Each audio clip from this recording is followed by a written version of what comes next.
क़यामत के बारे में यहाँ पर हम पढ़ेंगे। क़यामत किसे कहते हैं, क्या है क़यामत। तो मेरे लफ्ज़ों में थोड़ा सा मफ़हूम समझ लो बेटा।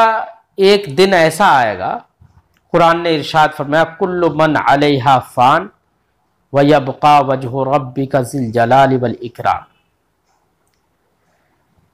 सब कुछ फना होने वाला है, कायनात की हर चीज फना हो जाएगी, खत्म हो जाएगी, सिर्फ अल्लाह की जात बाकी रहेगी। यही जो कुरान ने जो जगह जगह पर यह फरमाया ना कि हर चीज खत्म हो जाएगी, फना हो जाएगी, इसी खत्म होने को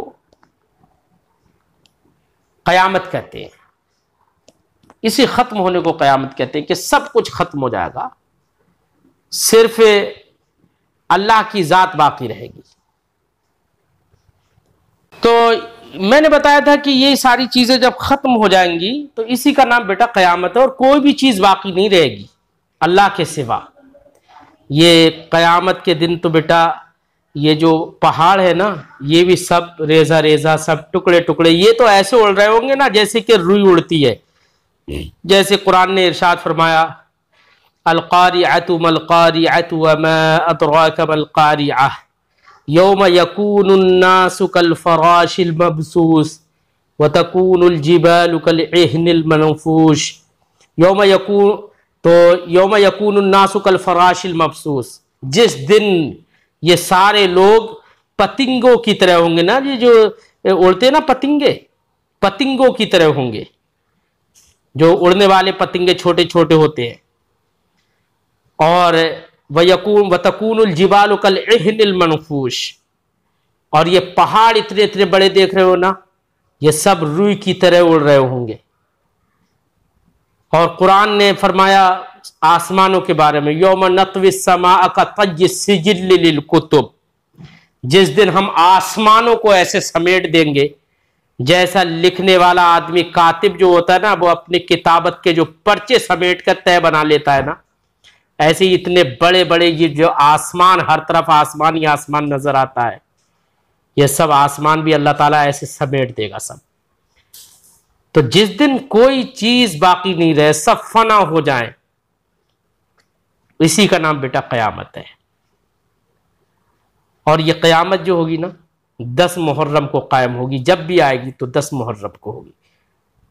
हदीसों में इसका तो जिक्र है कि 10 मुहर्रम में कयामत आएगी, लेकिन ये मुतय्यन नहीं है कि कौन सी सन में आएगी, लेकिन ये मुतय्यन है एक दिन कयामत जरूर आएगी। कुरान में जगह जगह पर कयामत का जिक्र है। 30वें पारे में पढ़ो तो जगह जगह पर, बल्कि 30वें पारे में तो तकरीबन मेरा ख्याल है हर सूरत में कयामत की हौलनाकियों का बयान है। चलिए पढ़ते हैं कयामत का बयान। सवाल, कयामत किसे कहते हैं? जवाब, कयामत उस दिन को कहते हैं जिस दिन हजरत इसराफील अलैहिस्सलाम सूर फूकेंगे। सूर एक तरह की आवाज होगी बेटा। सूर, साहिब किताब फरमाते हैं, सूर सींग के शक्ल की एक चीज है जिसकी आवाज सुनकर सब आदमी और तमाम जानवर मर जाएंगे। जमीन, आसमान, चांद, सूरज, पहाड़ वगैरह दुनिया की हर चीज टूट फूट कर फना हो जाएगी, कोई भी चीज बाकी नहीं रहेगी। यहां तक के सूर भी खत्म हो जाएगा, यानी वो जो आवाज होगी जो सबको मारेगी, वो आवाज भी फिर खत्म हो जाएगी। और हजरत इसराफील अलैहिस्सलाम भी फना हो जाएंगे, वो खुद सूर फूकेंगे और सूर फूकने के बाद वो भी फना हो जाएंगे। बल्कि ये समझो कि अल्लाह की जात के सिवा कोई भी चीज बाकी नहीं रहेगी, चाहे वो फरिश्ते हो, चाहे इंसान हो, चाहे जिन्नात हो, चाहे कायनात की कोई भी चीज हो, कोई भी चीज बाकी नहीं रहेगी। ये वाकया मुहर्रम की 10वीं तारीख जुमे के दिन होगा। ये मुतय्यन है, सन मुतय्यन नहीं है कि कौन सी सन में होगा, ठीक है ना, कौन सी हिजरी में होगा ये मुतय्यन नहीं है। सवाल, कयामत की कुछ निशानियां बयान कीजिए। कयामत की कुछ निशानियां बयान कीजिए। तो बेटा क़यामत की निशानियां हदीस पाक में जो नबी करीम सल्लल्लाहु अलैहि वसल्लम ने बयान फरमाई है ना, उनका मैं थोड़ा सा खुलासा जिक्र कर दूं। बुखारी में भी हदीस है, मुस्लिम में भी हदीस है, मिशकात शरीफ में भी हदीस है। नबी करीम सल्लल्लाहु अलैहि वसल्लम ने जो क़यामत की निशानियां बयान की है, उन निशानियों में सबसे ज़्यादा ख़ास जो निशानियां हैं वो ये है कि अल्लाह के रसूल सल्लल्लाहु अलैहि वसल्लम ने फरमाया कि गुनाह बहुत ज़्यादा होने लगेंगे, यहाँ तक कि लोगों को जिना बदकारी करने में भी कोई शर्म व हया नहीं रहेगी। नबी ने फरमाया कि एक निशानी ये भी है कि जो नंगे बेकार घटिया लोग जो होंगे ना, वो बड़े बड़े मनसबों पर फायज हो जाएंगे, जिनको कभी इज्जत नहीं मिलती थी वो बड़े बड़े ओहदों पर फायज हो जाएंगे। ये भी एक क़यामत की निशानी है। और मुख्तलिफ रिवायतों को अगर देखा जाए तो यह है कि माँ बाप को तकलीफ देना आम हो जाएगा, जिनाकारी आम हो जाएगी। आज के ज़माने में देखो जिनाकारी इतनी आम हो गई है कि कुछ जगहों पर तो, हमारे यहाँ पर तो खैर अभी भी थोड़ा सा कंट्रोल है, वरना तो कुछ मुल्कों में अगर चले जाओ ना तो जिना को जिना ही नहीं समझा जाता है। यह हाल हो गया है। जो चाहता है, जिसके पास चाहता है उसके पास चला जाता है। आज किसी की बीवी किसी के साथ में अगर दिल लगे तो वो उसके साथ चली जा रही है। कुछ मुल्कों में ऐसा हाल हो गया है। जिसका शौहर आज उसका कहीं दूसरी जगह दिल है तो दूसरी जगह चला जा रहा है। मतलब जिना को जिना गुनाह समझा ही नहीं जा रहा। ये बुरा हाल हो गया है कुछ मुल्कों। हमारे अल्हम्दुलिल्लाह हिंदो पाकिस्तान में और हमारे एशिया में काफ़ी हद तक आज भी अल्हम्दुलिल्लाह इसका ख्याल और लिहाज है। तो गुनाह बहुत आम हो जाएंगे। और नबी करीम ने इरशाद फरमाया कि इल्म उठ जाएगा। इल्म उठ जाने का मतलब ये नहीं है कि उलमा रहें और इल्म उठ जाए, उनका दिल इल्म से खाली हो जाए। मतलब सरकार ने फरमाया इल्म उठ जाएगा, यानी इल्म वाले जो उलमा हैं वो धीरे धीरे धीरे धीरे कम होते रहेंगे। आज के ज़माने में देखो ये वाली कितनी, मतलब जिनको कहे ना बड़े बड़े आलिम, बहुत बड़े बड़े आलिम उंगलियों पर गिनने के लायक रह गए, चंद चंद। एक एक शहर में मुश्किल से एक एक दो दो आलिम नहीं है, इतने कम हो गए उलमा।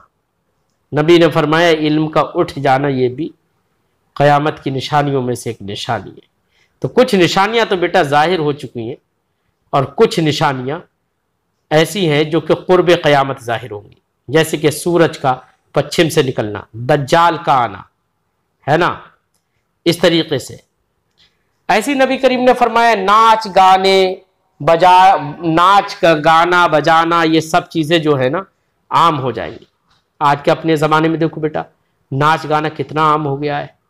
अब तो मुसलमान जो बहुत अच्छा अपने आप को समझते हैं ना, ऐसे मुसलमानों के घरों में भी अगर शादी ब्याह होते तो लोग ढोल ताशे बैंड बाजे ये सब बजवाना पसंद करते हैं। इतना ज़्यादा आम हो गया। तो इसका मतलब यह है कि क़यामत की ये सारी निशानियां जाहिर हो चुकी है। फरमाते हैं सवाल, क़यामत की कुछ निशानियां बयान कीजिए। जवाब, जब दुनिया में गुनाह ज्यादा होने लगेंगे, हराम कामों को लोग खुल्लम खुल्ला करने लगे, माँ बाप को तकलीफ दे। और माँ बाप को तकलीफ देना कितना हो गया है। शायद मेरा ख्याल है कि 20% लोग ऐसे हों कि जो माँ बाप को तकलीफ नहीं देते, वरना 80% लोगों का हाल ये है माँ बाप को बुरी तरीके से झिड़कते हैं। जबकि कुरान ने इरशाद फरमाया इम्मा यबलुगन्न इंदकल किब्रा अहदुहुमा औ किलाहुमा फला तकुल लहुमा उफ़्फ़िन वला तनहरहुमा वकुल लहुमा क़ौलन करीमा। कुरान ने इरशाद फरमाया अगर माँ बाप में कोई या दोनों बुढ़ापे को तुम्हारी जिंदगी में पहुंच जाए, फला तकुल लहुमा उफ़, तो उनसे उफ़ भी मत कहो, कोई तकलीफ दे बात भी उनसे मत कहो। वकुल लहुमा क़ौलन करीमा, उनसे अच्छी बात करो, दिलजोई वाली बात करो। और आज के वक्त में लोग चे जाके तकलीफ देने वाली बात, लोग मारना पीटना तक करते हैं माँ बाप के साथ। अल्लाह ताला हिदायत दे। माँ बाप को तकलीफ दे, ये भी क़यामत की एक निशानी है। और गैरों से मेल जोल रखे, अपनों यानी माँ बाप जो अपने खास हैं उनको तकलीफ दे रहे हैं, गैरों से मेल जोल रख रहे हैं, ये सब क़यामत की निशानी। अमानत में खयानत करे, और आज तो ये है अमानत में खयानत तो दूर की बात, लोग लाखों रुपया जरा सी देर में हड़प जाते हैं। ज़कात देना लोगों पर गिरा गुजरे, ये भी एक क़यामत की निशानी है। ज़कात देना, जरा हम लोग जरा अंदाजा लगाओ कितने लोग ज़कात देते हैं। बेटा जिनको पैसा अल्लाह ने दिया है ना, ज़कात दिया करो, वरना यही दुनिया का माल जो है ना, हदीस पाक में है कि यही ज़हमत बन जाएगा, एक अज़दहा की शक्ल में आएगा कब्र के अंदर, और आने के बाद उस माल वाले से कहेगा कि मैं तेरा वही माल हूं जिसको तूने जमा करके रखा था। इसलिए अल्लाह की राह में ज़कात जो फ़र्ज है, मालिक के निसाब सब लोग ज़कात अदा किया करो। ज़कात देना लोगों पर गिरा गुजरे, लगे उसे अरे इतना पैसा चला जाएगा। दुनिया हासिल करने के लिए इल्म दीन पढ़ा जाए, तो दुनिया हासिल करने के लिए इल्म दीन पढ़ना, ये भी एक क़यामत की निशानियों में से एक निशानी है। लेकिन इसीलिए हमारे उलमा ने फरमाया कि कुरान की तालीम देना, तालीम पर पैसा लेना ये जायज़ नहीं है। मुतक़द्दिमीन उलमा ने फरमाया पहले, लेकिन चूंकि आज के ज़माने में अगर कोई आदमी बिल्कुल फ्री पढ़ाना शुरू कर दे, तो चूंकि उसके बीवी बच्चे भी हैं, उसे भी अपनी ज़रूरतें हैं, तो ऐसा भी हो सकता है कि बेचारा थोड़े दिन पढ़ाए और भूखा रह रह के मर के चला जाए। इसलिए हमारे फ़ुक़हा ने फरमाया नहीं, ज़रूरत के पेश नज़र तालीम पर पैसा लेना ये जायज़ है। अगर तालीम पर पैसा ही नहीं लिया जाएगा तो लोग इल्म दीन और कम होता चला जाएगा, उलमा ख़त्म होते चले जाएंगे। इसलिए हमारे बाद के उलमा ने फरमाया कि तालीम के लिए, तालीम पर भी चूँकि ज़रूरत हो ज़माने के तकाज़ों के लिहाज से अब पैसा लेना जायज़ है। नाच गाने का रिवाज, लेकिन हाँ मैं ये कहूँगा कि इल्म दीन सीखने की नीयत ये नहीं होना चाहिए कि हमें दुनिया कमाना है, बल्कि इल्म दीन सीखने की नीयत ये होना चाहिए कि हमें दीन की तबलीग करना है। अब अल्लाह रब्बुल इज़्ज़त उसी तबलीग के ज़रिए से आपका मुआश और आपकी रोज़ी का भी ज़रिया बना दे उसी को, तो ये अल्लाह की बड़ी रहमत होगी। नाच गाने का रिवाज ज़्यादा हो जाए, बदकार लोग कौम के पेशवा और लीडर हो जाएं। आज के ज़माने में देखो, कौम के पेशवा और लीडर वही लोग हैं जो सबसे बड़े डाकू हैं, जो सबसे बड़े हड़प करने वाले मालों को हैं, वही पेशवा और लीडर है। ये सब क़यामत की निशानियां हैं बेटा। चरवाहे वगैरह कम दर्जा के लोग बड़ी बड़ी बिल्डिंगों में रहने लगे, बड़े बड़े मनसबों पर पहुंचने लगे, घटिया लोग, तो समझ लो कि यही क़यामत। आज के ज़माने में ये सारी निशानियां लगभग ज़ाहिर हो चुकी है। फरमाते रहने लगे तो समझ लो कि क़यामत करीब आ गई है। सवाल, जो शख्स क़यामत का इनकार करे उसके लिए क्या हुक्म है? कोई कह रहे कोई क़यामत वगैरह नहीं, तो ऐसे शख्स का क्या हुक्म है? फरमाते जवाब, क़यामत कायम होना हक है, क़यामत ज़रूर आएगी, वो हक है, नफ्सुल अम्र में साबित है। उसका इनकार करने वाला काफिर है, क्योंकि कुरान ने क़यामत के आने की खबर दी है। कुरान वो किताब अल्लाह का कलाम है जिसमें कोई शक नहीं, ज़ालिकल किताबुल ला रैब फीह। कुरान अल्लाह ने अपने कलाम के अंदर इसकी खबर दी क़यामत के आने की। अब कोई क़यामत का इनकार करे, दर हकीकत अल्लाह की इस खबर, अल्लाह के कलाम का इनकार कर रहा है, झुटला रहा है।